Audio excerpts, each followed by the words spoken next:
You're a great player. But I think we should first say hello. Hey everyone, my name is David Wallerman. This is my new friend. I'm Nathan Navarro. Yeah, thank you so much, man. My pleasure. With you. Oh, of course. New friends awesome that I discovered through GuitCon, and I thought I would pick your brain a little bit, and we're gonna swap instruments, and I'll tell you why in a minute. Here's the deal. This is gonna be fun. Yeah. So I'm not a bass player. But like all guitar players, every once in a while, I would grab a bass and to track demos and things like that. And my approach is very guitar-like, so I would maybe copy riffs that I have on the guitar and stuff.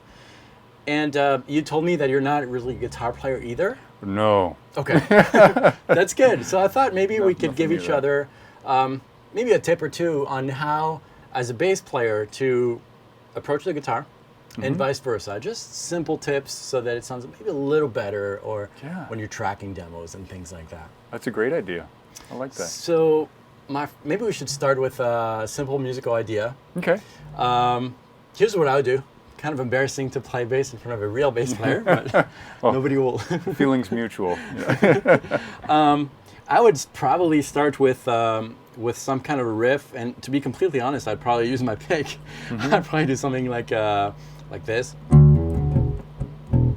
Yeah, see already. Let's do it in A. What's going on? Yeah, already the string, the width between the strings is different, so I've got to readjust. Right. But I'll do something like that.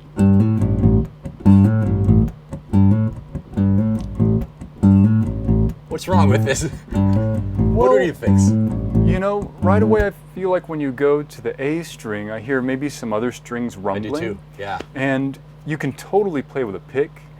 The approach will be different whether you're using a pick and fingers regarding right-hand muting. Okay. So when you're using a pick, I noticed your thumb's already over the headstock, which is great. I do that too. So if you push the E string with not enough pressure to fret it, but just to keep it from ringing. Yeah. Let's see, because that might have been the string that was ringing. Okay. Yeah, I already hear less noise. I do too. And I kind of do that on guitar, but I don't need as much pressure as here because the strings are thicker. Maybe that was... Right. I still hear it.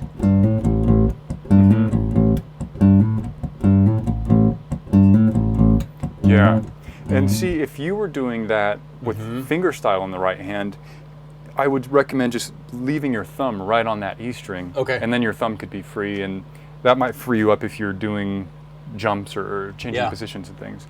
But like I said, you know, you can totally do it with a pick as well. Okay. So whatever floats your boat. Let me try the fingers, because there is a different tone, obviously. Yeah. Now here's my amazing bass technique with fingers. It's gonna be horrible. I'd probably do this.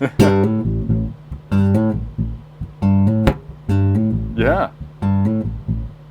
Would you recommend I use something different than the thumb and the index? Well, a lot of players do that. There's nothing wrong with it. The only thing that you could take advantage of if you were to use your index and middle finger and not your thumb is your thumb could remain anchored on the E string. My right thumb? Yes. And that would allow you to not worry about the left hand thumb. And your right thumb being there will keep it from ringing. Yeah. And so if I did that though, because when I'm playing this, I've got my index and the thumb on the bass. So the thumb is now muting this. Right. Would I use index and middle? Yes. So in this case, it looks like you're doing a hammer-on to start. Oh, whoops. There we go. Instead of switching to your middle finger right away, you can drag it through, kind of like a rake, you know, just with your finger. And then you'd follow with a middle finger. Yeah. Yeah.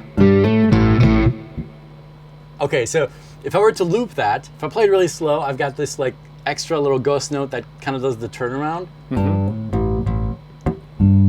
That's kind of what I want. But how would I finger this? So I've got index, hammer, do that little rake thing on the A string. Then the second note is the middle finger, and that ghost note. Right. What would you suggest here? Let me see what I do naturally before I answer from my head. Yeah.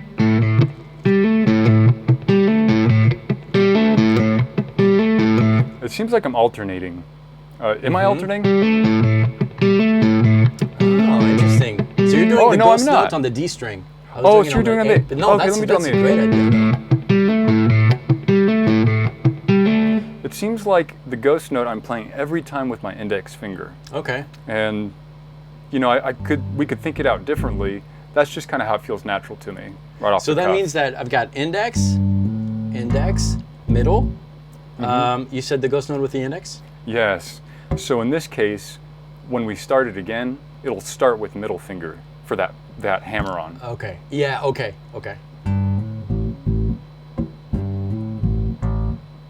Yeah, and you'll play the ghost note every time with your index.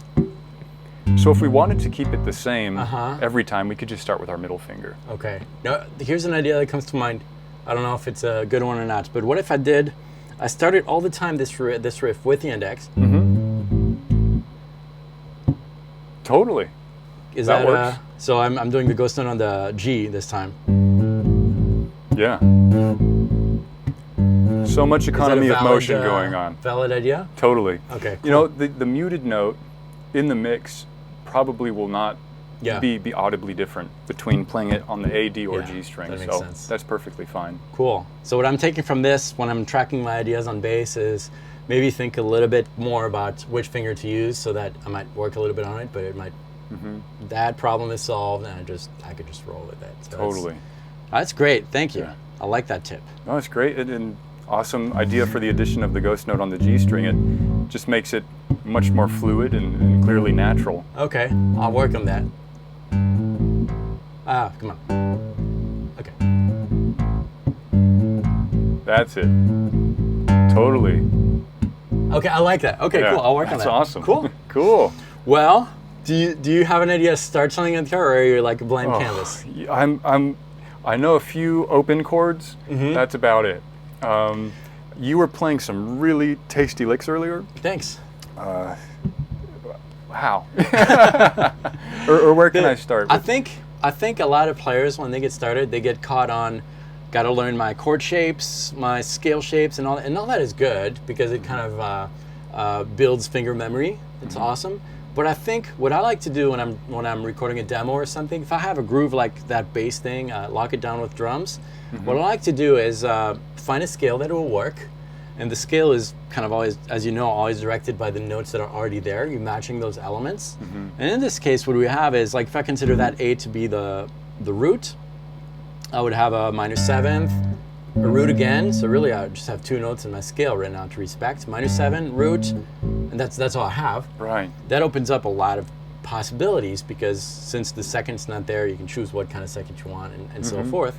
But let's say that you determine that, okay, I want this to sound, I don't know, Dorian, for example, because Dorian does have those elements. What I would do, instead of thinking, all right, Dorian, that's the second mode of a major scale, therefore I could use a minor and all those kind of things, what I like to do and what I would recommend is grabbing an empty fretboard of guitar, so 6-string in this case, and then map out all the possible notes on there. Oh, okay. So really you'll have a repetition of 7 different notes, but all over the fretboard. And what I would do is make up chords with that, like just shapes, because you know that these shapes will always work because they're extracted from the same scale. So do you know some fingerings on guitar or not at all? I can point out some. Scales I think I'm okay with. Okay. Especially on the first 4 strings. Okay. Well, let's say that we're doing a Dorian thing here. Okay. So yeah, that was good. Let's perfect. Let's is playing this an octave higher a little too difficult? Or you know what? Let's play it here again. And if you don't know the next octave, I can show you. Yeah, that's great. Oh no. Let's do it this way. So, for me. However you started, that's going to be your slice of the fretboard between 5 and 7. That's kind of where you started, right? Yep. So keep going. Okay. So on the next string, you're going to do the same exact frets that you just played. So that's 4, 5, 7. Yep. Then you're going to do 5, 7, 8, and 5, 7, 8 again. Okay. So that's your Dorian scale. And I would map out the whole fretboard like that. We're not going to do that now, but if you visually see that, then you mentally take, 2, 3, 4. It's going to get richer and richer, but let's do like 3-note chords. And your job is not to think of, in terms of, all right, I'm going to pick the root, the 3rd, the 5th. No, we don't care about that. We're just going visually. So what you had here, from the low E string to the high E string, we had frets 5, 7, 8, then 5, 7, then 4, 5, 7, 4, 5, 7, 5, 7, 8, and 5, 7, 8. Let's pick, because I'm doing that low end, you're going to think a little bit higher, so we're going to think like maybe the first 3 strings. Yep. All right, so on that 3rd string, your options were 4, 5, 7. Pick one. One of these notes. Any is great. Okay. Now on the next string, our options were 5, 7, 8. Pick another one. Okay. And same thing on the on the 1st string. Pick one. Okay, you built a chord there. That chord should match that, right? Yeah. So I'll use my pick for this. I'll stick with my fingers. And yeah, we'll try to create something. Yeah.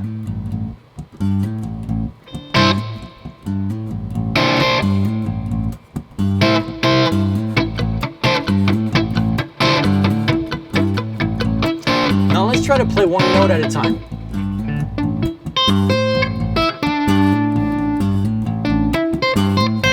Okay, so that's one option. That's one chord that works. We don't care what it's named. We know it works. Now let's pick a second one with those same strings. You just change the frets a little bit, something you can remember. So it's here, maybe. Great. Well, that works. Okay. Oh, that is funky. I like that. Do you try to alternate 2 chords?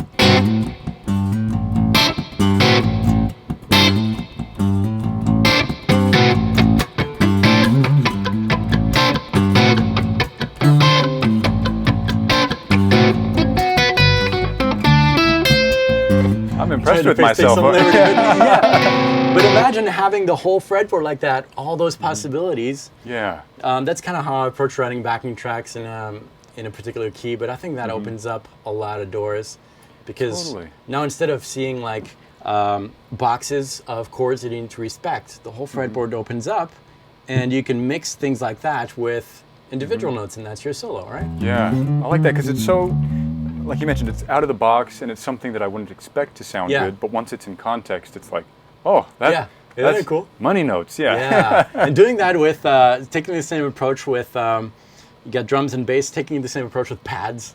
It's so cool. Oh, I bet. Because you hear all these things and beautiful angelic pad sounds. Yeah. I love that kind of stuff. Lots of color.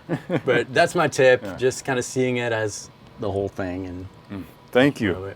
You want to jam a little bit? You want to switch? Oh, sure.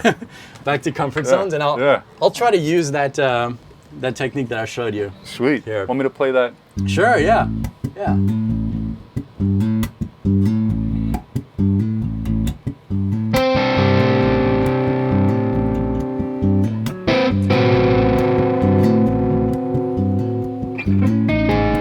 And you can vary scales like that too. That was cool.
We need a drummer in here. Yeah, that'd be great.